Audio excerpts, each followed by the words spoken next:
pour l'instant, c'est impossible de déterminer le score. Je vois déjà demain l'entraîneur changer le gardien du jour. Ce sera une surprise pour tous les Congolais. Mais déjà demain, je pense que peut-être que les Congolais ne seront pas d'accord avec mon rencontre. Je vois la RDC perdre à la note de 0 contre 1.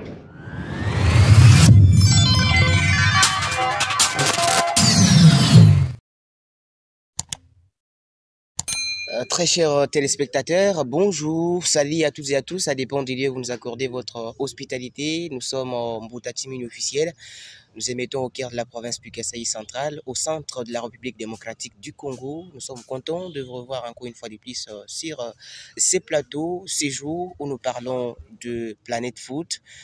Ces jours où nous allons parler de l'élimination de la République démocratique du Congo à la 34e édition de la Coupe d'Afrique des Nations Cannes Côte d'Ivoire 2023. On va faire une rétrospective de la prestation des Fauves congolais durant cette 34e édition de la Cannes, depuis la phase des poules jusqu'à l'étape de demi-finale où les Léopards ont été éliminés. Je pense au début de la Cannes, au début de cette compétition, personne ne croyait que les Léopards pouvaient arriver à ces stades de demi-finale. Mais aujourd'hui, on est là, où le pays a été éliminé, mais quand même, on va parler de cette prestation. Est-ce que ça a été excellente, cette prestation au commun, mais c'est avec les invités de ces jours que je vais donc parler de cette situation des Léopards. Et je ne serai pas seul, je suis sur ces plateaux avec Maître Espoir Ntumba. Malou Malou, il est analyste sportif centre Kassayan, mais également nous serons avec Frédéric Etidi-Lemessou, il est journaliste sportif, mais entre-temps, les communicateurs de la Commission provinciale de football féminin au Kasaï central. C'est avec le deux invités que nous allons devoir parler tout au courant de cette émission de la prestation des Léopards de la République démocratique du Congo. Sans plus tarder, je reçois le deux invités, Espoir Ntumba, Malou Malou, bonjour et bienvenue. Bonjour, cher Van, bonjour à tout le monde qui est en train de nous suivre. Merci pour l'invitation.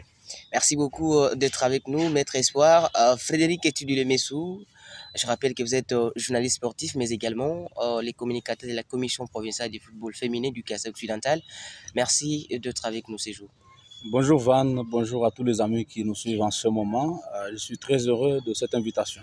Content de vous revoir encore une fois de plus sur les plateaux de Mbutatimini officiel où nous parlons de la Coupe d'Afrique des Nations Cannes Côte d'Ivoire 2023. Et voilà, Maître Espoir, l'RDC qui s'est qualifié à cette 34e édition de la Cannes. Il est vrai qu'au départ, après une première sortie manquée, 1 but partout contre la Zambie, une deuxième sortie également manquée, 1 but partout contre le Maroc, une troisième manquée également, 0 but partout contre les Taifa Stars de la Tanzanie. Personne ne croyait à la qualification des Fauves congolais ou à une bonne prestation de l'RDC à cette 34e édition. Comment vous évaluez le parcours de l'RDC durant la Cannes? Merci pour la question. S'il faut parler du parcours de l'RDC, il faut dire que c'est un bon parcours, plein de surprises, beaucoup de belles choses, une bonne prestation prouvée sur terrain. D'ailleurs, personne n'attendait la RDC à ce niveau de la compétition, vous l'avez vous-même dit. Et comme on a toujours dit, l'appétit ne vient qu'en mangeant, et que notre peuple sportif ou le peuple congolais, c'est un peuple très exigeant, surtout en matière de sport. C'est pourquoi on avait déjà de très bonnes ambitions. On voulait bien voir notre équipe nationale en finale. Malheureusement, ça n'a pas été. Mais cela ne peut pas empêcher que l'on dise que le parcours a été réussi. Moi, je suis l'un de ceux-là qui retiennent de bonnes choses. Il faut, n'est-ce pas, retenir les points positifs de cette CAN. La RDC, pour moi, c'était une équipe révélation de la CAN de cette édition, 34e édition. C'est un bon parcours, Déjà, il y a un match de fixation, donc un match de troisième place qui va se jouer demain. Monsieur Frédéric, il est vrai qu'on a vu une équipe congolaise pendant la Cannes de prestations XXL. Il est vrai qu'il y a certains matchs que l'équipe n'a pas pu bien prester. On a vu Sébastien, lorsqu'il venait de prendre cette équipe, il avait dit que la Cannes 2023 c'était un cadeau. et que la nation congolaise ne pouvait pas être exigeante par rapport aux résultats pendant la CAN. Mais on l'a vu quand même, un homme qui a fait la pluie et les beaux temps durant cette 34e édition, malgré les hauts et les bas. D'emblée, il faut féliciter d'abord le sélectionneur national, Sébastien Desabre, qui s'est dépassé, qui s'est cassé en 1000 morceaux pour nous faire vivre cette ambiance. Aujourd'hui, on a joué l'étape de demi-finale qui s'y attendait personne. Alors, c'est un sélectionneur qui a ramassé des joueurs qu'on ne reconnaissait même pas. On a eu le vieux Hector Cooper, peut-être qui voulait tout gâcher. On ne pouvait même pas trouver 1% de chance d'être à cette messe africaine. Heureusement, on a eu l'oiseau rare, l'oiseau des Minerves, comme les philosophes le disent, qui ne tombe, qui n'arrive qu'à la tombée de la soirée. Il a fait l'essentiel pour faire jouer et nous donner une équipe type. Parce qu'aujourd'hui, on a l'idée, si on a match, on sait qu'au numéro 2, il y aura tel, au numéro 4, au numéro 5, ainsi de suite. Mais avec l'ancien ou les partants, on n'avait pas l'idée sur les 11 de départ. Un coup de chapeau à lui. Et au sein de l'équipe, on a vu aussi la cohésion qui a fait assez que nous puissions quand même tenir en échec certaines nations de foot reconnues sur le plan continental. Ce n'était pas facile de faire partir l'Égypte, qui s'y attendait, le Maroc, qui s'y attendait, personne. Avec cette équipe, coachée par Desabre, tout était possible. Même lors du match de demi-finale, c'était encore possible. Mais on a vu le match de demi-finale, RDC qui n'a pas été à la hauteur, comme lors du prochain match. Je parle contre le Maroc, contre l'Égypte, contre la Guinée. On a vu une prestation contre les éléphants qui n'a pas été comme celui qu'on attendait, celle qu'on attendait plutôt. Bon, chaque match a sa philosophie. Et ça dépend aussi de ce que l'entraîneur donne comme consigne à ses joueurs. Il peut dire, vous voyez comme lors de notre match avec la Tanzanie nous avait beaucoup attaqué, mais selon l'entraîneur, il avait dit non, chez nous, on n'avait pas l'ambition de marquer, on n'avait pas l'ambition de beaucoup pousser, il fallait bien garder parce que si on poussait plus, on pouvait encaisser un but. Peut-être lors du match avec la Côte d'Ivoire, il y avait des consignes, peut-être dont nous ignorons pour l'instant.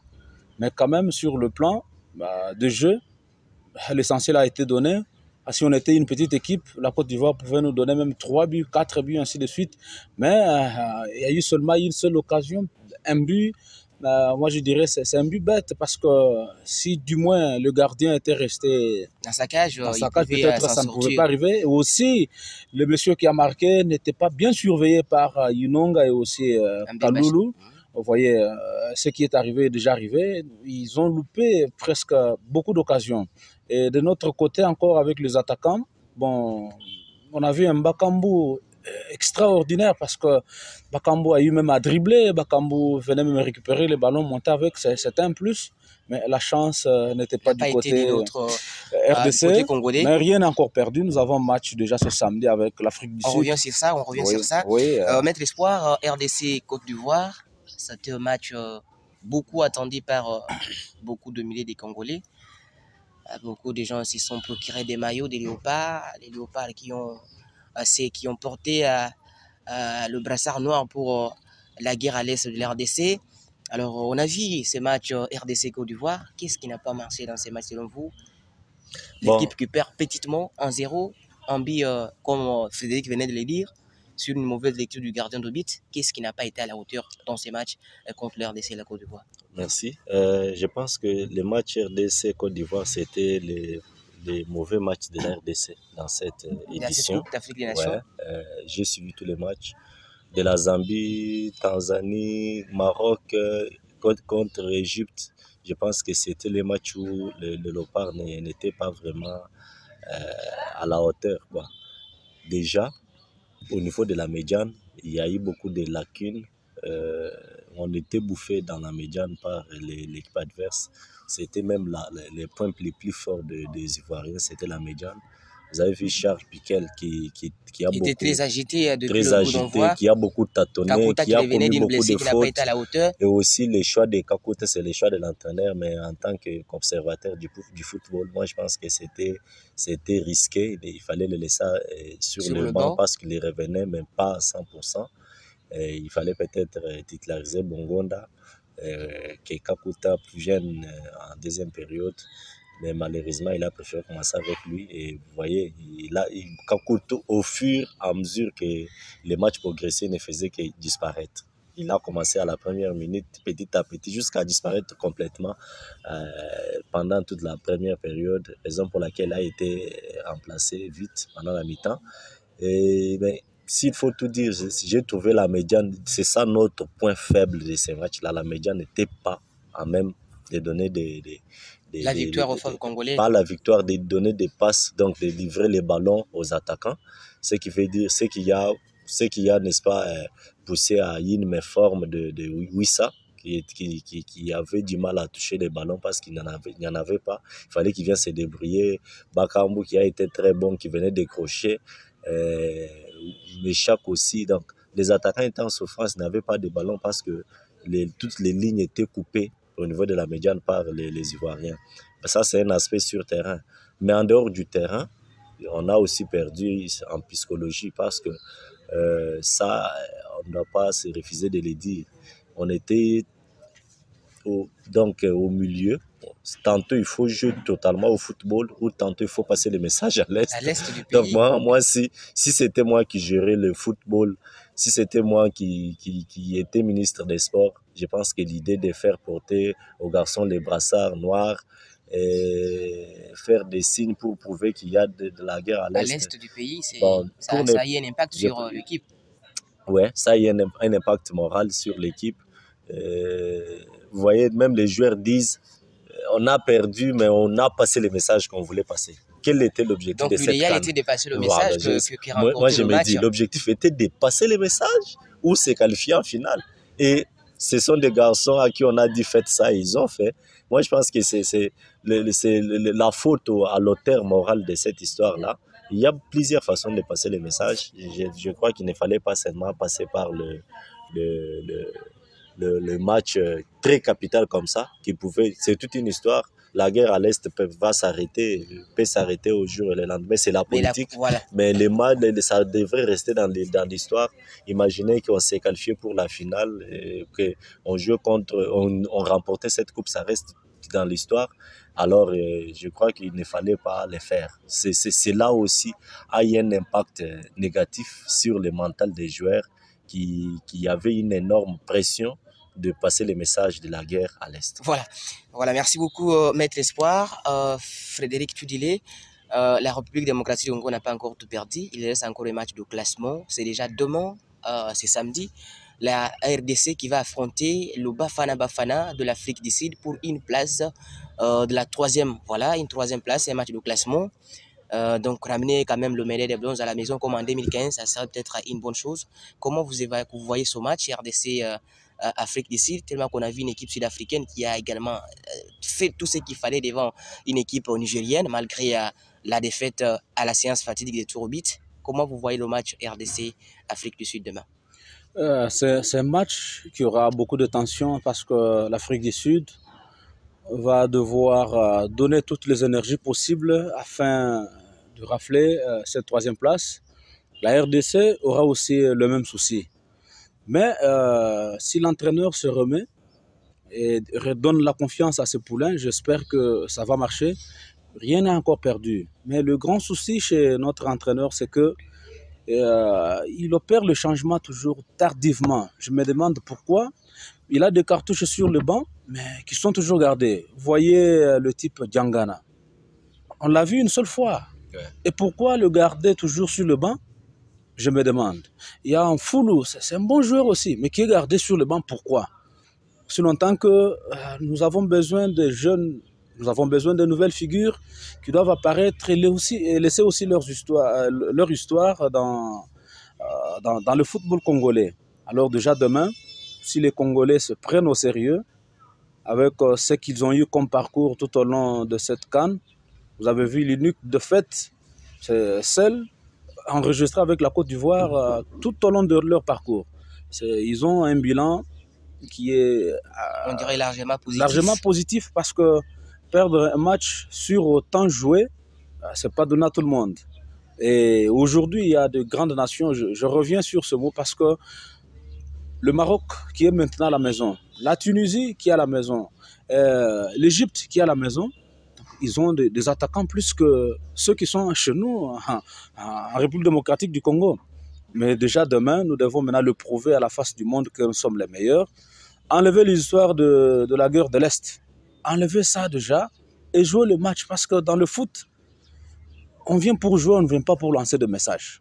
Si c'était pour lancer des messages, on allait organiser des concerts, organiser des conférences, le faire. Mais ici, on a un objectif spécifique, c'est jouer, remporter et venir peut-être avec des médailles là en bronze pour le pays. Ça sera un honneur et ça sera aussi l'avantage pour ces joueurs qui viennent d'apparaître pour leur première fois. Ils seront peut-être sollicités ailleurs. Vous voyez aujourd'hui, dans cette compétition de la Liga, nous avons combien de joueurs congolais? Et si nous aurons la chance de trouver quelques joueurs, c'est grâce à leur performance que certains ont constaté durant cette compétition. Voilà au moins ce que nous pouvons retenir et ce que nous pouvons dire à tous ceux qui sont aux côtés du coach, du staff technique, ainsi de suite, même du ministère, parce que des fois, il y a toujours certaines communications qui viennent du pays. Non, faites ça, et ça promet déjà. Et garder cette ossature, je pense que ça va toujours donner un plus. Comme on le dit, on ne change jamais l'équipe qui gagne. Voilà, on ne change jamais l'équipe qui gagne. Espoir, déjà demain, RDC Afrique du Sud, comment vous voyez ce match? Parce que déjà, le demi-finaliste dans cette CAN auront une enveloppe de 2 500 000 $. Mais le troisième aura aussi une enveloppe qui sera plus supérieure que les demi-finalistes, tous les demi-finalistes.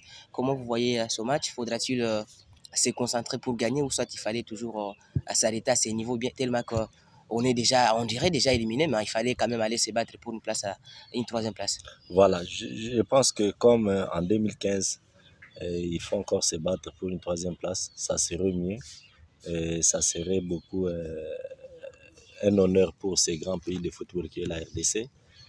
Mais s'il faut parler du match de demain, c'est un match qui s'annonce encore très difficile. J'ai eu le privilège de suivre la première demi-finale entre le Nigeria et l'Afrique du Sud. Je peux vous dire qu'encore une fois de plus que j'étais surpris de voir ce que proposait l'Afrique du Sud. Si on n'est pas concentré, on risque de ramasser encore un but. Alors, je pense que l'entraîneur doit être conscient, et les joueurs aussi doivent être conscients de l'enjeu du match de demain. Comme l'a dit... L'Afrique du Sud qui a battu l'RDC pendant la préparation avant la CAN. Oui. En amical, c'était en 0. On va jouer contre une équipe que l'on connaît. Donc, les deux équipes se connaissent totalement.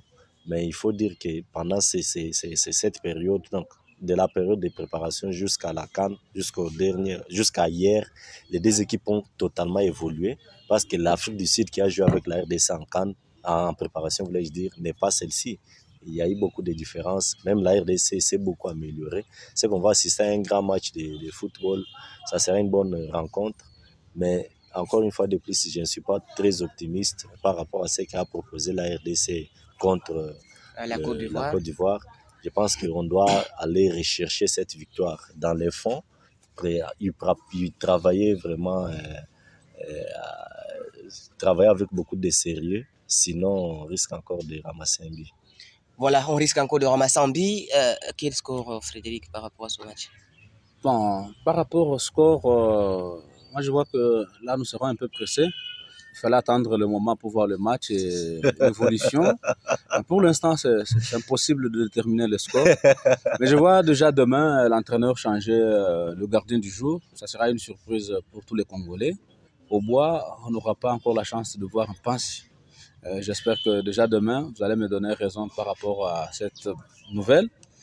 Et la RDC... Votre choix d'abord de porter ce qui est Lionel Mpasi, si Lionel Mpasi ne serait pas dans la perche, on va voir qui, Dimitri Berthaud ou soit Badio Siadi. Vous voyez déjà l'Afrique du Sud, c'est une équipe qui évolue avec presque la majorité des joueurs qui jouent au continent.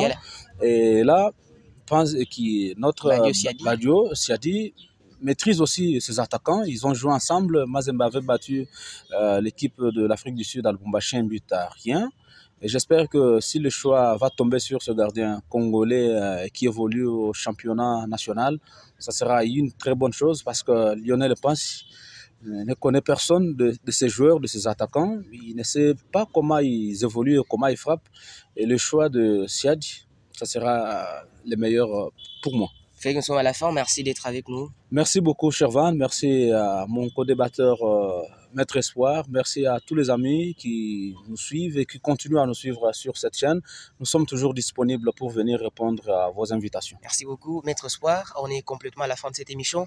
Merci d'être avec nous. Merci beaucoup. Moi, je n'ai pas pronostiqué. Hein. Voilà, je voulais. D'ailleurs, et tellement que la fois dernière, votre pronostic a été à côté, mais pas tellement. Pas tellement. Moi, j'avais pronostiqué sur un but partout. Et vous avez vu, la RDC avait marqué un but qui n'avait pas été validé. Oh là là. Mais déjà demain, je pense que peut-être que les Congolais ne seront pas d'accord avec moi. On va encore perdre. Je vois la RDC perdre sur la note de 0 contre 1. Mais dans tous les cas, c'est les résultats du football. Même l'échec de demain ne va pas, n'est-ce pas, enterrer les bons parcours de la RDC. Donc déjà, on doit être sportif et accepter les résultats qui vont venir. Voilà, merci beaucoup Frédéric Isidile, merci à Maître Espoir Ntumba, les deux invités que nous avons partagés avec ces plateaux de Planète Foot. On est en train de parler de l'élimination de l'RDC en Coupe d'Afrique des Nations. Mais jusqu'à présent, on dirait que l'équipe n'est pas encore éliminée parce qu'on est encore avec un match de la 3e place. Vous étiez branché sur Mbutachimi officiel, votre chaîne YouTube. Nous sommes contents parce que vous avez été des nôtres. Faustin Van Mutungila, j'étais ici pour la présentation de cette émission en compagnie de Maître Espoir Ntumba et Frédéric Etidile Messou. Merci d'avoir été avec nous. À la prochaine.